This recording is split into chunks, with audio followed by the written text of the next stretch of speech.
What's going on, guys? So I'm going to go over how I list my books. What do I do to get them out of my house and send them into Amazon?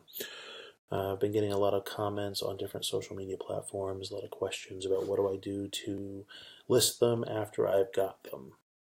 So in this case, I use Accelerlist. I'm in no way connected to Accelerlist. I don't get any kind of commission if you use them. It's just what I found to be most helpful. When I first started, I would go directly through Amazon's website to list them and each individual book. I found out I got a lot of splits. It took forever, a lot of questions, and there was about 9 screens you had to go through, including the screens where you have to choose whether you're going to list your own books with a label or if you're going to have Amazon process and label them for you. It's just a mess. So when I found Accelerlist,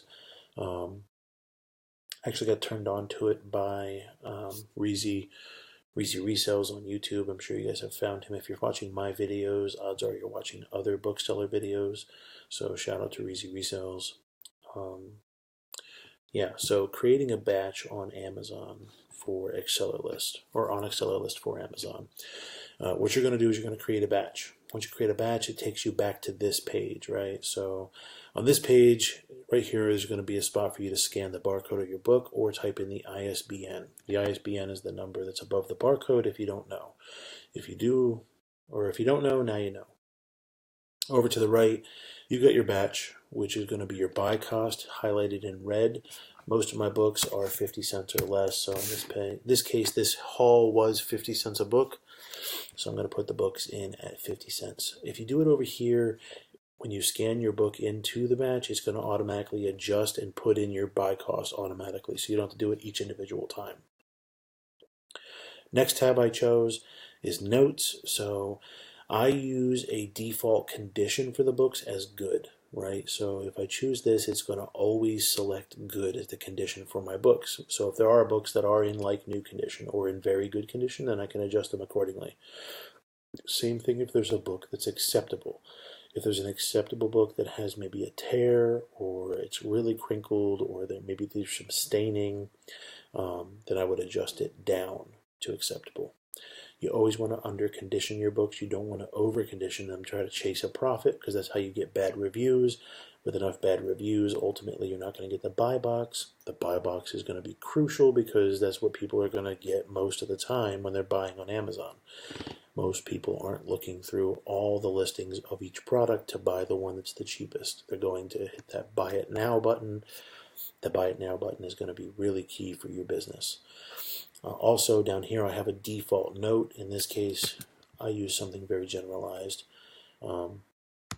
You want to have something that's going to cover most, if not all, of the different things that you can think of. Here's my condition note. Use it if you want, change it if you want, whatever you want to do. I never use workflow. I'm sure there's some conditions there that you can customize to really make the program work for you. In this case, I choose to ignore it. So, with that said, I'm going to scan the barcode of the book, and I'm going to list it. First and foremost, you see the title of the book. It's a long title. It's obviously not everything that's listed on the book. Gives you a picture of the book, let you know it's the right book. In this case, that's the same book I just scanned.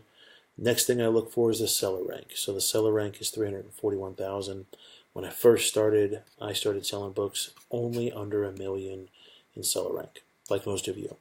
Now, 1 million seller rank is like the top 1% of books that are on Amazon, so it's a good place to start out, but as you get comfortable, you're going to want to change your own rules. So it's your business. You want to customize it to whatever you're comfortable with.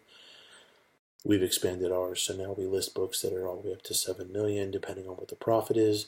If it does go over 1 million in seller rank, here's key.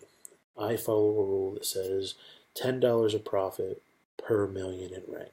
So if it's 1.5 million, I don't say necessarily that has to have $15 profit, but it has to be at least $10 profit.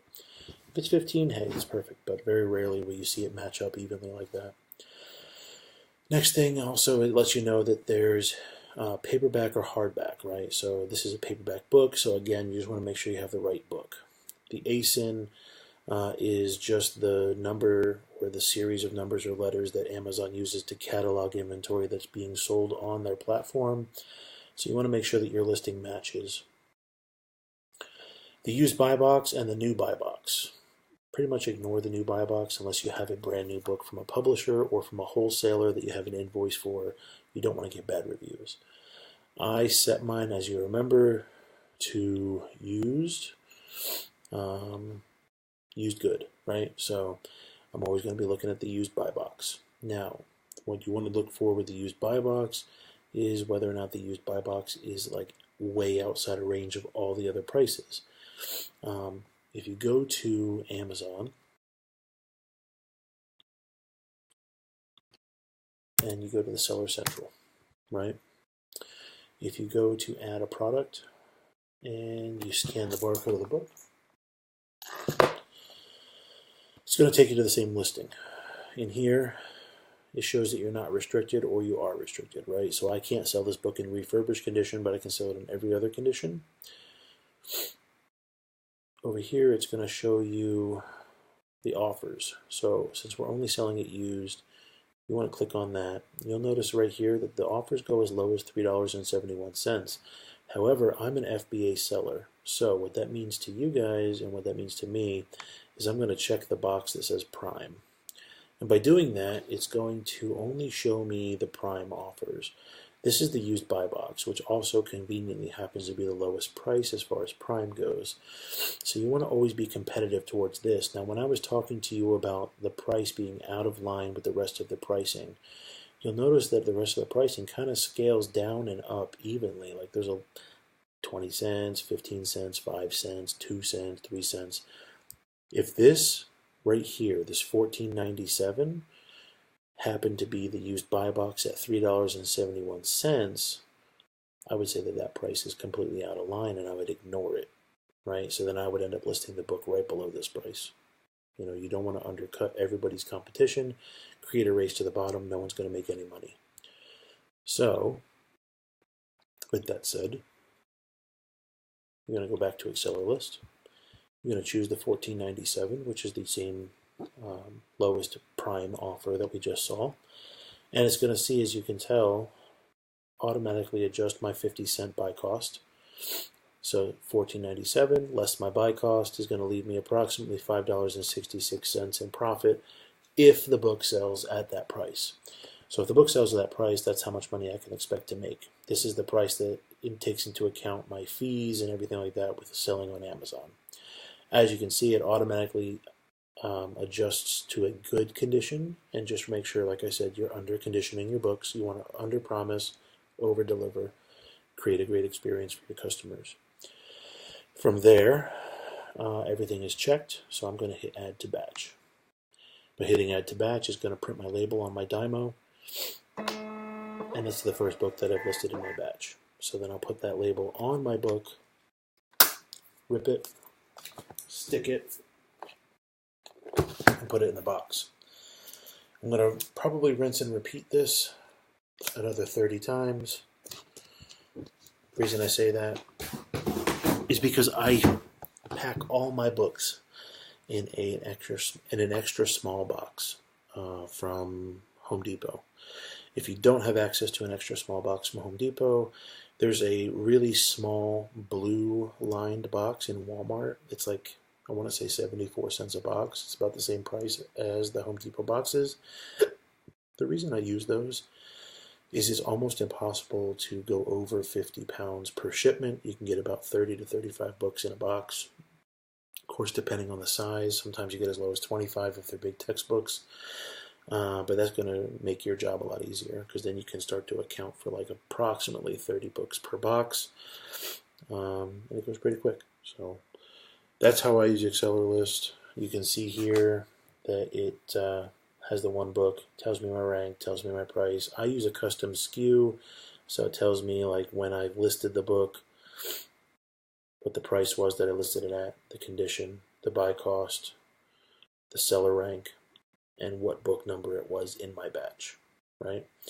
It also shows me the ASIN and that there's no prep required because it's a book. I'm labeling it myself. There's nothing I have to do.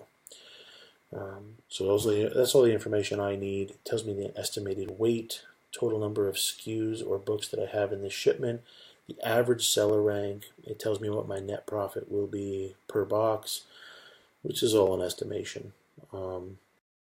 Something else that I want to show you guys real quick before I end the video is your settings, right? So I said that I use a custom SKU. Now you can use a custom SKU of your own, put whatever you'd like in there.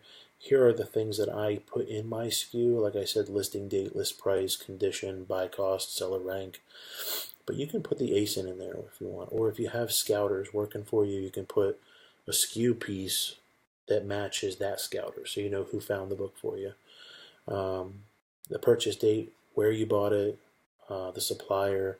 There's all kinds of stuff you can do to really customize it. You'll see here that I've got one generated for textbooks, TXT, so that I know if it's a textbook that works in tandem with my repricer. Yeah, man. So it's pretty easy, pretty simple. It's a lot easier than using Amazon's website. Hopefully this helps. Leave a comment below. Follow me on Instagram. I'm also on TikTok. I'm the Money Badger and across all social media platforms. Have a great night, man. Happy hunting. Make some money. I'll catch you guys in a little bit.